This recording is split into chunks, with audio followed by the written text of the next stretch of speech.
Pamilya ni Erica may pinagdaanan ngayong pagsubok. Ipagdasal po natin mga supporters ni BB Girl, sana malampasan nila ang pagsubok na dumating sa kanilang pamilya ngayon. It's me again, ang Bisayang taga Davao Kapedongski TV.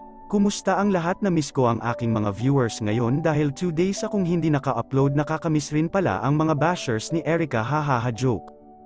Believe na talaga ako sa mga bashers ngayon kung may mang bash kay Erica sa upload ko na ito.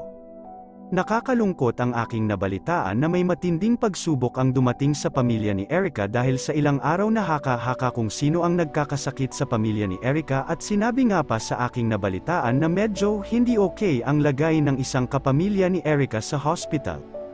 At ito ngayon sa aking pagbubukas sa aking social media account, ito nga may nabalitaan ako na ang lola pala ni Erica ang may sakit, at ayon pa nga sa aking source may nakitang bukol nga sa may bandang ulo raw ng lola ni Erica ayon kay Ate May. Nakakalungkot talaga ang balitang ito. Magpapasko pa naman. Sana mabilis ang paggaling ni Lola. Humingi po ako ng dasal ninyong mga supporters ni Erica na ipagdasal natin si Lola na gumaling siya ng mabilisan. Sa mga bashers dyan ni Erica, please po, kahit po ngayon alisin natin ang puot sa ating mga dibdib, tulungan nating ipagdasal na mabilis ang paggaling ng lola ni Erica. Alam kong ang dami ngayong magsasabi na karma dahil sa mga matigas ang puso, yan talaga ang sasabihin nila na karma, but for me hindi talaga ako naniniwala sa karma dahil ang lahat ng ito ay alam ng Panginoon, dahil kung may nagawa ka mang pagkakamali ay hindi tayo nagkasala sa kapwa-tao kundi sa Panginoon tayo nagkasala. Praying for your fast recovery, Lola. Ipagdasal din natin ang pamilya ni Erica na magpakatatag sila dahil ang lahat ng ito si Lord ang nakakaalam.